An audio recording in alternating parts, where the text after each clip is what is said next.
Prokuroria e posaçme ka mbyllur hetimet për inceneratorin e Tiranës dhe ka dërguar për gjykim grupin kriminal që dyshohet se ka përfituar shuma të mëdha parash përmes një skeme mashtrimi. Në bankën e të akuzuarve do të ulen pronarët de facto të kompanisë Mirel Mërtiri dhe Klodian Zoto së bashku me një listë bashkëpunëtorësh të tjerë dhe dy shoqëritë Integrated Energy BV SPV dhe Integrated Technology Service. Në njoftimin e saj zyrtar, SPAK nënvizon se gjatë procedurës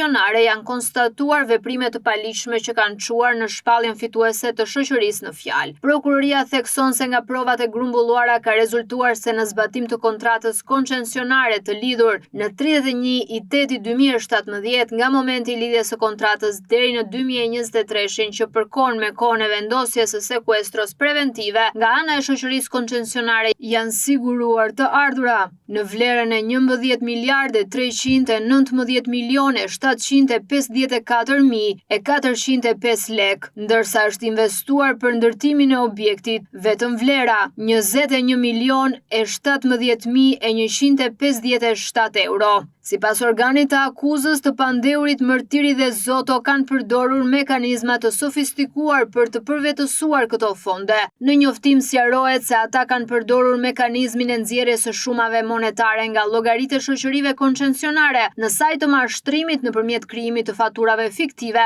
në sajt të shfrytëzimit të shoqërive fiktive të krijuara brenda dhe jashtë vendit, si dhe përmes transferimeve në vlera kesh, në shumën e 1.283.390.609 lek, si dhe 16.669.506 euro. Përveç Mërtirit dhe Zotos, në gjyq do të përballen edhe Dashamir Ymeraj, Ariola Kodra, Giuseppe Çafalione, Denis Atolkuçi, Elton Bualli, Endrit Habilaj, Renaton Albani, si dhe shtetasit e huaj Mark Richard Lapat, Michel Peter Djuric dhe Ilir Dedja. Ata akuzohen për një sër veprash penale duke filluar nga mashtrimi me pasoja të rënda dhe pastrimi produkteve të veprës penale deri te krijimi i grupit të strukturuar kriminal. Ky zhvillim vjen pas dënimeve të mëparshme për ish zyrtar të lartë si Lefter Koka dhe Alqi Bllako, të cilët janë shpallur fajtor për favorizimin e kompanisë. Ndërkohë SPAK njofton se hetimet po vijojnë në një procedim të ndarë për të evidentuar çdo fakt tjetër penal dhe personat e tjerë përgjegjës gjatë fazës së zbatimit të kontratës, ndërsa pasuritë të akuzuarve mbeten nën sekuestro preventive prej korrikut të vitit 2023.